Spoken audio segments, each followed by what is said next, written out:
ඒ වගේම මම තව පොඩි ප්‍රශ්නයක් අහන්න ස්ටුඩන්ට් කෙනෙක්ගේ පර්ස්පෙක්ටිව් එක. දැන් ඔබ දෙදෙනාම හිතන්න මට අවුරුදු 20යි කියලා.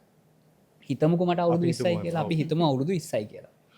මං වගේ අවුරුදු 20ක ස්ටුඩන්ට් කෙනෙක්ට ඔබ ගාවට ආවොත් මොන හරි ඔප්ෂන් එකක් දන්නේ නැතුව, කියන්නේ මුකුත්ම දන්නේ නැතුව මොන වගේ ඔප්ෂන්ස් ලබා දෙන්න පුළුවන් මේ කියන අපි කතා කරපු මේ වටපිටාවත් එක ගත්තාම, කියන්නේ UK කියන කන්ට්‍රීස් ගත්තාම මොන වගේ ඔප්ෂන්ස් දෙන්න පුළුවන් අවුරුදු 20ක් කියන මදම එකන ඒලවස් කල අවුරුද්දක් විතර 19 years වලදී වගෙන ඒලවස් කරන්න දම අවුරු 20යි මොනවගේ ඔප්ෂන්ස දෙන්න පුළුවන්.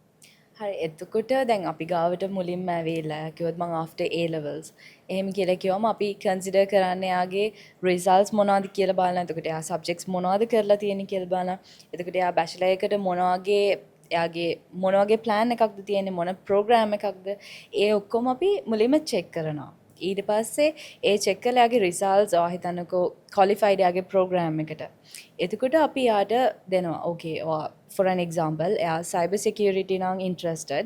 එතකොට bachelor of cyber security කියන program එක අපි යාට suggest කරනවා. මේ රිසල්ට්ස් හරියටම ඒ අදාළ requirements වලට තියෙන කෙනෙක් නම් එතකොට ඔයා හිතන්නකෝ in case එයාට ඒ entry requirements meet වෙන්නේ නැත්නම් එයාගේ results වල අඩුවක් තියෙනවා නම් එතකොට අපි suggest කරනවා international year 1 කියන ප්‍රෝග්‍රෑම් එකත් එක්ක එයා ගියොත්. එතකොට එයාට දැන් අපි ගොඩාක් අය හිතන් ඉන්නේ A levels fail නම් එක්ක රීසිට් කරනවා. එහෙම නැත්නම් දැන් UK apply කරන්න බලන් ඉන්න අය ආයමත් ෆවුන්ඩේෂන් එකකට යනවා. ඔව් ඒක වැදගත් මේ උත්තරයක් මම හිතන්නේ හොඳ නොලෙජ් එකක් අපිට ලැබුණේ. ගොඩක් අය හිතන් ඉන්නවා දැන් A levels වලට රිසල්ට්ස් මදි නම් ආයේ A levels කරන්න ඕනේ. නැත්තම් ෆවුන්ඩේෂන් එකක් කරන්න ඕනේ කියලා. මම කියන්නේ ෆේල් වුණොත් නෙවෙයි රිසල්ස් අඩුයි නම් ඒ කියන්නේ ෆවුන්ඩේෂන් එකක් කරන්න අවශ්‍ය නැහැ. එහෙම අවශ්‍යතාවයක් නැහැ. මොකද ඒකට තමයි ඒගොල්ලන්ගේ තියෙන්නේ. දැන් UK වල ඇත්තටම කිව්වොත් ගොඩාක් වෙලාවට ඔය ස්ටුඩන්ට් වීසා වලදී උනත් very convenient වෙන්නේ. අවුරුදු පුරාම ඉන්ටෙක්ස් තියනවා වගේම තමයි යාළගේ ඔයාගේ ඇකඩමික්ස් වල step by step ඔයාට approach කරන්න පුළුවන්. ඒ කියන්නේ ඔයා දැන් A levels කරාට පස්සේ ඔයාගේ results මදි නම් ඔයාට international year 1 එකක් තියෙනවා instead of waiting for another shy. right. දැන් ගොඩක් අය කරන්නේ රීටේක් කර ඉන්නවනේ. එතකොට ටයිම් වේස්ටිං. එතකොට යාට පුළුවන් ඉන්ටර්නැෂනල් ඉයර් 1 එකට යන්න. හරි. මේක ගොඩක් හොඳ නොලෙජ් එකක්. මම හිතන්නේ දැන් මමත් දැනන් හිටියේ නැහැ A levels වලට රිසල්ට්ස් මදි නම් කාට හරි මොකක් හරි ප්‍රෝග්‍රෑම් එකකට යන්න. මම හිතුවේ ආයෙසරක් A levels කරන්න වෙයි නැත්නම් ෆවුන්ඩේෂන් එකක් කරන්න වෙයි කියලා. දැන් මෙතනදී මට දැනිච්ච දේ මට ඇහිච්ච දේ අනුව මේ ඉන්න දරුවන්ට ආයෙ A levels කරන්න අවශ්‍ය නැහැ. ඉන්ටර්නැෂනල් ඉයර් 1 කියන ප්‍රෝග්‍රෑම් එකත් එක්කම ඩිග්‍රී එක කම්ප්ලීට් කරගන්න පුළුවන් කියන එක තමයි මම හිතන්නේ. මම වැරදි නැතුව ඇති කියන්න ඇත්තේ. හරි. එහෙනම් අපි පොඩ්ඩක් කියමු ඒතකොට ෆවුන්ඩේෂන්. දැන් මේ ගොඩාක් තැන්වල අපිට ඇහෙන වචනයක් තමයි ෆවුන්ඩේෂන් කියන එක. ෆවුන්ඩේෂන් එක ගැන පොඩ්ඩක් කතා කරමු. මොකක්ද ඒකේ මේකේ වෙනස කියලා පොඩ්ඩක් අපිට දන්නේ නැති කෙනෙක් ඉන්නවා නම් ඒගොල්ලන්ට තේරෙන විදිහට කියන්න පුළුවන් නම්. දැන් ෆවුන්ඩේෂන් එකක් ගත්තා දැන් ගොඩක් අය හිතන්න පුළුවන් එයාගේ එඩ්වර් රිසල්ට්ස් මදි නම් එයා ෆවුන්ඩේෂන් ප්ලස් බැචලර් එකකට යන්න පුළුවන් කියලා. එතකොට එයාට ඇඩිෂනල් තව ඉයර් එකක් ඇඩ් වෙනවානේ. අවුරුදු 4ක් ඔව් අවුරුදු 4ක් වෙනවා. එතකොට ඉන්ටර්නැෂනල් ඉයර් 1 එකේදී වෙන්නේ ඔනිකම් ෆස්ට් ඉයර් එකට ගියා වගේම තමයි. එතකොට ඔය 3 years වලින් ඔයාගේ බැචලර්ස් එක කම්ප්ලීට් කරගන්න පුළුවන්. 3 years වලින්ම කම්ප්ලීට් කරගන්න පුළුවන් වෙනවා. ඔව්. දැන් එතකොට ෆවුන්ඩේෂන් එක අපි ගත්තොත් ඔයා හිතන්නකෝ දැන් ගොඩාක් ලංකාවේ ෆවුන්ඩේෂන් එක හරිය ප්‍රසිද්ධයිනේ. දැන් මෙහි යුනිවර්සිටීස් වලදී පවා ප්‍රයිවට් යුනිවර්සිටීස් වලින් ඒගොල්ලොන් ප්‍රොමෝට් කරනනේ ෆවුන්ඩේෂන් කියලා එකක්. ඒ හේතුව ගොඩාක් ස්ටුඩන්ට්ස්ට ඕනේ පොඩි එයාලා පොඩි වයසේදීම එයාලගේ ඩ්‍රීම්ස් වලට යන්න. එයාලගේ ගෝල්ස් අචීව් කරන්න.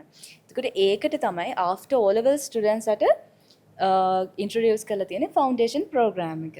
right. එතකොට එයාලට පුළුවන් A level skip කරලා එයාලගේ ෆවුන්ඩේෂන් ප්‍රෝග්‍රෑම් එකත් එක්ක බැචලර්ස් වලට ඇප්ලයි කරගන්න. මේ රටේදී වුණත් ෆවුන්ඩේෂන් එක කරලා ඒ කියන්නේ A levels වෙනුවට ෆවුන්ඩේෂන් එක කරලා තමයිගේ බැචලර් එක කරගෙන යනවා. හැබැයි අවුරුදු 4ක කාලයක් යනවා. හරි. මම හිතන්නේ ඒක ගොඩක් වටින මේ කාරණාවක් අපි කතා කරේ. thank you බොහොම ස්තුතියි ඒක ක්ලැරිෆයි කරාට. අනිත් ප්‍රශ්නේ තමයි දැන් ගොඩක් දැන් ඔය එක එක ට්‍රෙන්ඩ්ස් තියෙනවානේ. එක එක රටවල එක එක ට්‍රෙන්ඩ්ස් තියෙනවා. එක එක කාලෙට එක එක ට්‍රෙන්ඩ්ස් තියෙනවා. දැන් මං වගේ ස්ටුඩන්ට් කෙනෙක් අවුරුදු 20ක වගේ කවුරු ස්ටුඩන්ට් කෙනෙක් ආවොත් එයා ඇහුවොත් මොන වගේ කෝසස්ද මේ UK වල ගොඩක් ෆේමස් පොපියුලර් කියලා කිව්වොත් මොන හරි අපිට දෙන්න උත්තරයක් තියෙනවද? ගොඩාක් වෙලාවට ඇත්තටම කිව්වොත් ඒක ඩිපෙන්ඩ් වෙන්නේ. දැන් කාලෙන් කාලෙට හැම කන්ට්‍රි එකම එන එම්ප්ලොයිමන්ට් එකේ හිඟයක් එනවනේ. ඒ හිඟේ ෆිල් කරන්න තමයි ඒගොල්ලෝ ඒ කාලෙට ගේන්නේ සොසයිටි එකට. මේක තමයි දැන් ට්‍රෙන්ඩි. හරි. ඔව්. එතකොට ඒකෙදි ගත්තාම දැන් ගොඩාක් ඩිජිටලයිස් වෙනවා. මේ දැන් දවස්වල ලංකාවත් ගැන කතා කරොත් එහෙම මේ දවස්වලත් ඒක තමයි කියන්නේ. මේ දවස්වලත් ඩිජිටලයිස් වෙනවා. ලංකාවත් දැන් වෙනවනේ. ඔව්. එතකොට එහෙදී වුණත් අපිට දෙන්න පුළුවන් කම්පියුටර් සයිඩ් එකෙන්. ඒ කියන්නේ IT related.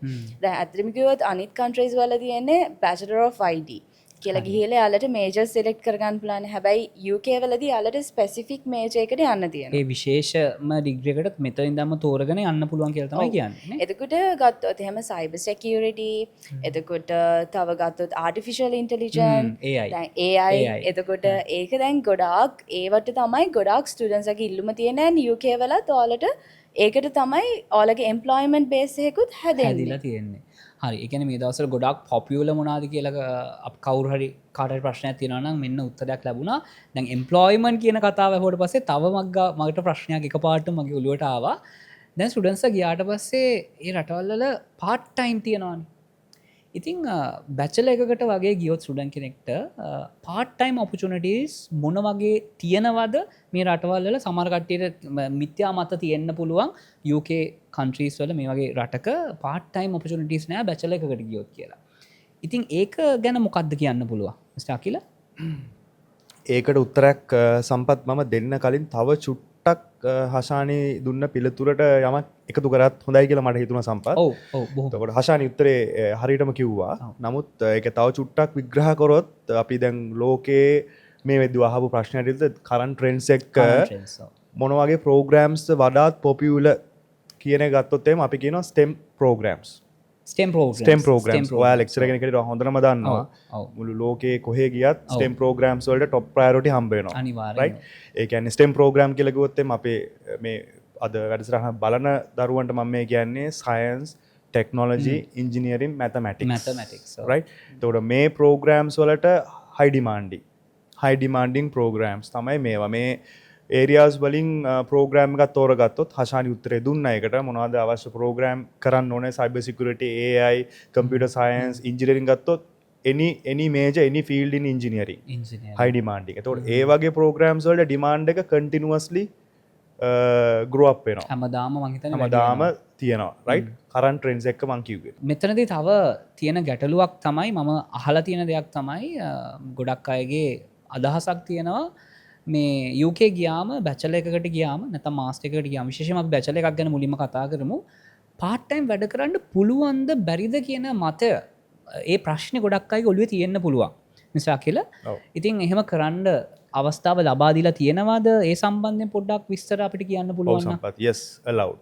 Students are eligible to work 20 hours per week during studies. ඒ කියන්නේ දරුවන් ඉගෙන ගන්න කාලේ සතියට පැය 20ක් part time work කරන්න allowed.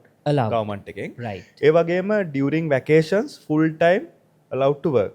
vacations වල නිවාඩු කාල holidays වල students ලට full time work rights තියෙනවා. ඒ කියන්නේ නිවාඩු කාලවල ලංකාවට එන්න අවශ්‍යතාවයක් නැහැ. කොහෙත්ම අවස්ථාවක් නැහැ. ඉඳලා හොඳට වැඩ කරන්න පුළුවන් කියලා තමයි වැඩ කරන්න පුළුවන්. ඒ කියන්නේ තව වැඩිපුර earn කරන්න පුළුවන්, වැඩිපුර save කරන්න පුළුවන්. ඒ option එක, ඒ opportunity එක අනිවාර්යයෙන්ම තියෙනවා. ඒ option එක, opportunity එක අනිවාර්යයෙන්ම ගන්න ඕන කියලා තමයි මම හිතන්නේ. මම විශ්වාස කරන්නේ. ඇත්ත. ඒක ඇත්තටම වටිනා කාරණා. මොකද අපි ඔය වගේ රටවලට යන්නේ ලොකු මුදලක් වියදම් කරලානේ. ඉතින් අපිට පුළුවන් නම් අපි නිවාඩු කාලවල වැඩ කරන්න අවස්ථාව තියෙනවා නම් ලීගලි, ඒ වගේම අපි ඉගෙන ගන්න ගමන් අපිට අවස්ථාවල් තියෙනවා නම් ඒකෙන් ලොකු අඩුම ගන්න පොකට් මනි එක හරි තමාට සේව් කරගන්න පුළුවන් අවස්ථාව තියෙනවා නම් UK වල ඒක that will be a massive thing. ඒ වගේම තමයි අපි මම තව දෙයක් අහලා තියෙනවා මේ post study work permit හරි එහෙම කියලා කතාව මම අහලා තියෙනවා. ඒ කියන්නේ තමයි ඉගෙන ගත්තට පස්සේ වෙන්න ඕනේ. ගොඩක් අයට ඒ වචනේ අහලා ඇති. සමහර වෙලාවට ඔගොල්ලෝ අපි හැමෝම දන්නේ නැතුව ඇති මොකද්ද මේ post study work rights හරි work visa හරි කියන වචනේ. මම දන්නේ හරි term එක මම කියනවාද කියලා.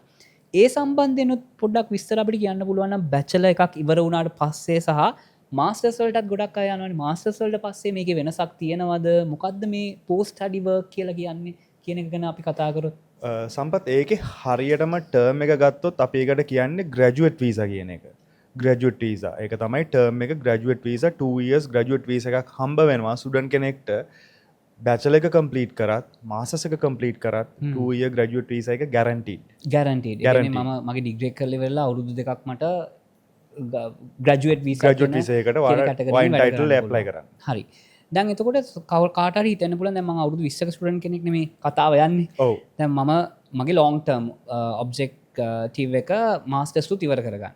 දැන් මම මගේ bachelor එක ඉවර කරලා ඔය කියන විදිහට graduate work visa එක අරගෙන අවුරුදු දෙකක් වැඩ කරලා ඊට පස්සේ මට masters එකකටත් ඒ රටේදීම කරන්න අවශ්‍යතාවය ආසාව තියෙනවා නම් නැවතවතාවක් මම ලංකාවට එන්න ඕනේද නැත්නම් ඒ රටේම ඉඳන් මට apply කරලා එහෙමම continue කරන්න පුළුවන්ද?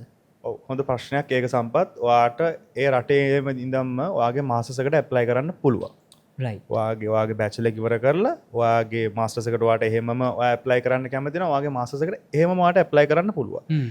හැබැයි ඒකේ රූල් එක හැටියට ඔයාට ග්‍රැජුවේට් වීසා එක හම්බ වෙන්නේ එකපාරයි. ඔයා අපි හිතමුකෝ බැචලර්ස් එක ඉවර කළා මම තා පොඩ්ඩක් ඒක එක්ස්ප්ලেইন කරොත් ඔව් බැචලර්ස් එක ඉවර කළා ඔයා ග්‍රැජුවේට් වීසා එක 2 years ගත්තොත් මාස්ටර්ස් එක ග්‍රැජුවේට් වීසා එකෙන් පස්සේ apply කරන්න පුළුවන්. එහෙම නැත්නම් ඔයා just after ඔයාගේ බැචලර්ස් ඔයා මාස්ටර්ස් තෝරගත්තොත් එකපාරටම බැචලර් එක කරා ඊට පස්සේ මාස්ටර්ස් එක කරා ඊට පස්සේ ඔයා ග්‍රැජුවේට් වීසා එකට apply කරා.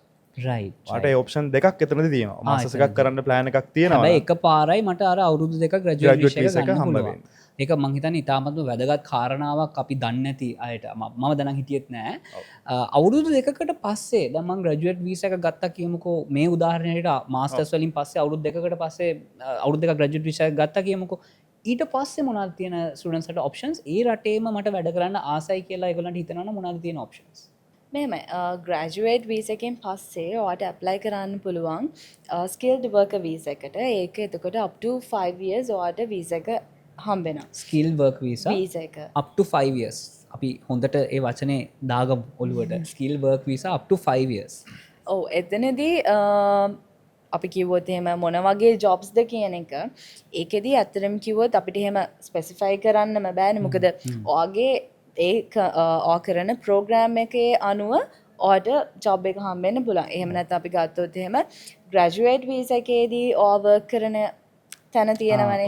එතකොට එහෙම නැත්නම් ඔයා පාර්ට් ටයිම් වර්ක් කරන තැනක් හොඳට වැඩ තියෙනවනේ. කරොත් මාව ගන්න ඉඩ තියෙනවා ඒ කම්පැනි එකෙන්ම නේ. කොහෙත් එහෙමනේ. කොහෙත් එහෙමනේ. ඔයා එතනම එතකොට ඔයාට එතනම ඩිරෙක්ට් ප්ලේස්මන්ට් එකක් ආවොත් ඔයාට ඒ ස්කිල්ඩ් වීසා එක ඒ විදිහටම ඇප්ලයි කරගන්නත් පුළුවන්. රයිට් හොඳයි. මම හිතන්නේ ඒකත් හොඳ නොලෙජ් එකක් අපිට හම්බුනේ. ඒ වගේම තමයි දැන් ගොඩක් අයට තියෙන ප්‍රශ්නයක් වෙන්න පුළුවන් මොන වගේ ජොබ් ඔපචුනිටිස් තියෙන කියලා UK වල. අන්න ඒකටත් පොඩි උත්තරයක් මම මේ අමාරුවේ දාන්න හදනව නෙවෙයි. මේ ප්‍රශ්න මම හිතන්නේ ගොඩක් අයගේ ඔළුවේ තියෙන ප්‍රශ්න වෙන්න ඇති. ඔව් සම්පත් ඔයා අහපු ප්‍රශ්නේට පිළිතුර මෙහෙම මං එක්ස්ප්ලেইন කරොත් ඔයාට part time job opportunities වලදී students ලට 20 hours per week නේ අපි කලින් කතා කරාගේ work කරන්න පුළුවන් during studies නේ right. එතකොට ඒ ගොඩක් දුරට ස්ටුඩන්ට්ස් ලට හම්බ වෙන්නේ රීටේල්, එතකොට කැෆේස්, රෙස්ටුරන්ට්ස්, සුපර්මාකට්ස් ඔය වගේ ජොබ්ස් තමයි part time jobs කරන්න opportunities හම්බ වෙන්නේ. ඊට අමතරව ස්ටුඩන්ට්ස් ලට opportunities තියෙනවා, chances තියෙනවා කැම්පස් එක ඇතුලේ on campus jobs කරන්න. ඒ කියන්නේ යුනිවර්සිටි එකේ jobs available නම් යුනිවර්සිටි එකේ ඇතුළෙම ජොබ් එකක් කරන්න chance තියෙන. ඒක හැබැයි ස්ටුඩන්ට්ගේ වාසනාව තියෙන්නත් ඕනේ. එහෙම කියන්නේ ඒව ඇවිල්ලා limited options. ගොඩක් වාසනාවන්තයි එහෙම තමයි ඉගෙන ගන්න තැනම work කරන්න හම්බුණා කියන්නේ. right. එතකොට සාමාන්‍යයෙන් කොහොමත් part time job එකක් කරා කියන්නේ hourly pounds 12ක් 15ක් අතර වගේ ප්‍රමාණයක් earn කරගන්න පුළුවන් during studies 12-15ක් කියන්නේ. අතර ප්‍රමාණයක්. ගණන් හදලා බලන්න.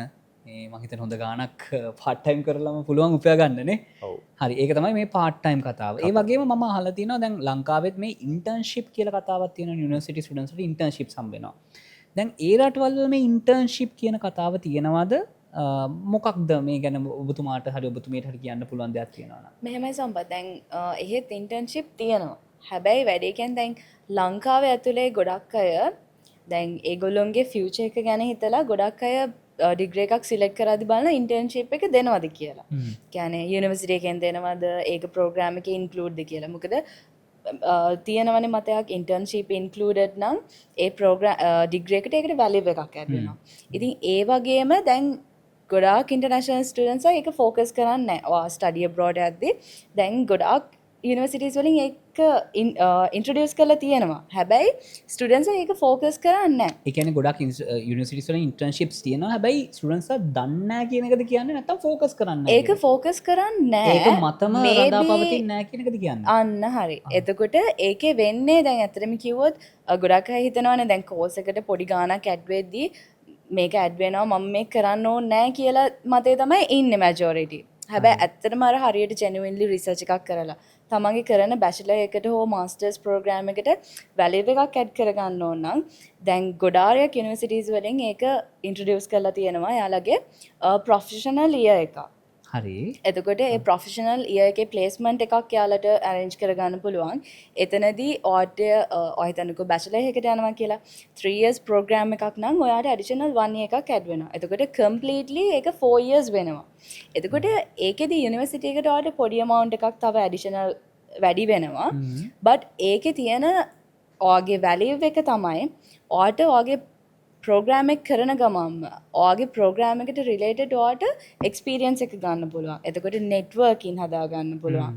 එතකොට ඔයා දන්නවා මේ වගේ මේ ෆීල්ඩ් එකේ මං ඉන්න ෆීල්ඩ් එකේ මොන විදිහටද මම හැසිරෙන්න ඕන. මොන වගේද ඔපචුනිටිස් මට තියෙන්නේ. මම එතකොට මාස්ටර්ස් ප්‍රෝග්‍රෑම් එකක් කරද්දි මම මොනවද ෆෝකස් කරන්න ඕනේ. මම තව මොනවද මාස්ටර් කරන්න ඕනේ ස්කිල්ස්. මේ වගේ good ඒ කියන්නේ ඇඩ්වාන්ටේජස් තියෙනවා ඔයා ඉන්ටර්න්ෂිප් එකට ගියොත්. හරි. හැබැයි ඒක දැන් ඇත්තටම කිව්වොත් ගොඩක් යුනිවර්සිටිස් වලින් තියෙනවා. මොන වගේ යුනිවර්සිටිස් එකක් දෙකක් මතකයි ඔයාට ගත්තොත් එහෙම Coventry University එකේ තියෙනවා. හරි. ගොඩක් programs වලට and University of Law එකෙත් තියෙනවා. එතකොට ඒ වගේ තියෙනවා අතරම කිව්වොත් එකක් දෙකක් නෙවෙයි ගොඩාක් යුනිවර්සිටිස් වල තියෙනවා දැන් අනිත් countries වලත් ඒක ඇත්තටම කිව්වොත් introduce කරනවා. හරි. දැන් UK වලත් ගොඩාක් යුනිවර්සිටිස් වල introduce කරලා තියෙනවා. මේ ඉන්ටර්න්ෂිප් එක කියලා මම මේ ප්‍රශ්නය අහන්නේ මම දන්නේ නැති කෙනෙක්ගේ මේකෙන් ඉතින් මේ ඉන්ටර්න්ෂිප් එක කියන්නේ තමාගේ 3 year ඉවර වෙලා ලැබෙන අවුරුද්දටද නැත්නම් 3 එක කරන ගමන් කරන ඉන්ටර්න්ෂිප් එකක්ද? මම දන්න තරමින් ඩිග්‍රීස් ෆුල් ටයිම් මේ රටවල් වල පාර්ට් ටයිම් ඩිග්‍රීස් නැහැ බැචලර් එකකට යනවා නම් ඒ කියන්නේ මම හිතන්නේ අවුරුදු 3ක් ඉවර කරලා තව අවුරුද්දක් ඉන්ටර්න් කෙනෙක් හැටියට යුනිවර්සිටි එකම ප්ලේස් කරලා දෙන දේ ගැන නේද අපි මේ කතා කරන්නේ. ඔව් ඒකෙදී තව හම්බෙන ඇඩ්වාන්ටේජ් එකක් තමයි දැන් ඔයා හිතන්න දැන් normally දැන් යන ඉන්ටර්නැෂනල් ස්ටුඩන්ට්ස් අට ඒගොල්ලන්ට 3 years දැන් අපි for an example bachelor එකක් ගත්තොත් එයාලට 3 years ම placement එක හම්බෙලා visa එකත් ඒ period එකටම හම්බෙලා ඊට පස්සේ ඒගොල්ලන් යන්න ඕනේ graduate visa එකට. එතකොට එතන 2 years. ඊට පස්සේ ඔයා හිතුවොත් අපි skilled visa එකට ගියොත් එතන ඔයාට up to 5 years. හැබැයි දැන් ඔයා මේ internship කියන category එකටත් ඔයා enroll වුණොත් ඔයා apply කරද්දිම එතනදී ඔයාට දැන් bachelor එකදී නම් instead of 3 years ඔයාට 4 years ම හම්බ. එතකොට program එකෙන් පස්සේ ඔයාට 1 year internship එක තියෙනවා. බොහොම ස්තුතියි. මම හිතන්නේ අපි දැන් සෑහෙන විස්තරයක් දැනගත්තා, දැනුමක් ලබා ගත්තා ඉන්ටර්න්ෂිප්ස් ගැනයි, අපේ පාර්ට් ටයිම් වර්ක් රයිට්ස් ගැනයි, කතන්දර ගැන. දැන් අනිත් ගැටලුව ඒ වගේම ප්‍රශ්නේ තමයි මොනාද මේ UK වල තියෙන most popular universities ලංකාවේ මේ ස්ටුඩන්ට්ස්ලා දැන් ඔයගොල්ලන්ට තියෙන මේ එක්ස්පීරියන්ස් එකත් එක්ක මිසා කියලා මිසාෂිනී ඔයගොල්ලන්ට ඇතිනේ ගොඩක් අය දන්න ෆේමස් යුනිවර්සිටිස් ඇතිනේ. එකක් දෙකක් ගැන අපි පොඩ්ඩක් කතා කරමු. ඔව් ඇත්තටම කිව්වොත් ගොඩාරියක් යුනිවර්සිටිස් වලින් ගොඩක් ස්ටුඩන්ට්ස් අතර ගොඩක් ෆෝකස් වෙලා තියෙන්නේ Coventry University එකට තමයි. Coventry. ඔව් ගොඩාරියක් ශ්‍රී ලංකන්ස් බලන්නේ Coventry University එක. ඒත් එක්කම University of Law ඒ වගේ තව යුනිවර්සිටිස් ගොඩක් තියෙනවා. එතකොට මේන්ලි ඇත්තටම කිව්වොත් Coventry University තමයි ශ්‍රී ලංකන් මාකට් එකේ ගොඩාක්ම තියෙන්නේ. ගොඩක්ම තියෙන. හැබැයි ඊට වඩා තව යුනිවර්සිටිස් තියෙනවා. හැබැයි ගොඩක් අයට පොපියුලර් වෙලා තියෙන මේ Coventry University, University of Law වගේ තියෙන යුනිවර්සිටිස් තමයි. හරි. ඒකත් මං හිතන්නේ අපේ තියෙන ප්‍රෝග්‍රෑම් එක මත අපිට අවශ්‍ය ප්‍රෝග්‍රෑම් එක මත මං Coventry යන්න ඕනේ නැහැ. මට තව යුනිවර්සිටි එකක් ඕනේ කිව්වොත් මෙතනට ඇවිල්ලා තව ඉස්සර දැනගෙන හරි යුනිවර්සිටි අපිට හොයාගැනීමේ හැකියාව තියෙනවා. නේද? ඔව් අනිත් එක සම්පත් මට පොඩි දෙයක් ඔකට ඇඩ් කරන්න ඕනේ. Achieve Education ආයතනය හරහා අපි ස්ටුඩන්ට් කෙනෙක්ට almost all the universities in UK අපි represent කරනවා. ඔක්කොම universities. almost all the universities, right? ඒ කියන්නේ specifically university එකට හෝ දෙයකට සීමා විය යුතු නැහැ. අපි කියන්නේ අපි දැන් අහපු ප්‍රශ්නෙට උත්තරේ තමයි හෂානි කිව්වේ popular most popular universities කියන එක. නමුත් UK වල ගත්තොත් almost all the universities we represent.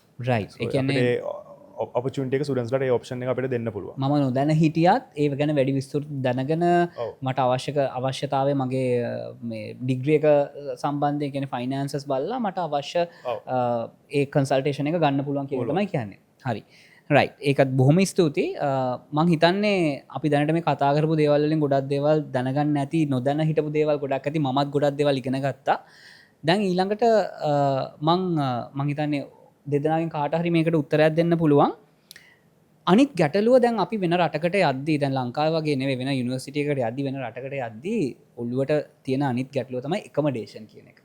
මම කොහෙද නවතින්නේ දැන් මං හිතන්නේ එක තැනකදී මේ සාෂිනි කිව්වා මගේ රිලටිව්ස් ලා රිලේෂන්ස් ලා ඉන්නවා නම් ගැටලුවක් නැහැ. ඒකට ළඟ තියෙන යුනිවර්සිටි එකට මට යන්න පුළුවන්. දැන් එහෙම නැති ස්ටුඩන්ට් කෙනෙක් යනවා නම් එකමඩේෂන් හොයා ගැනීම සම්බන්ධයෙන් මොකක්ද දෙන්න පුළුවන් උපදෙස් වගේ මොනහරි නොලෙජ් එකක් දෙන්න පුළුවන්ද කොහොමද මේ දරුවන්ට යන කට්ටියට එකමඩේෂන් හොයාගන්න පුළුවන්කම තියෙන්නේ මොන වගේ ඔප්ෂන්ස්ද තියෙන්නේ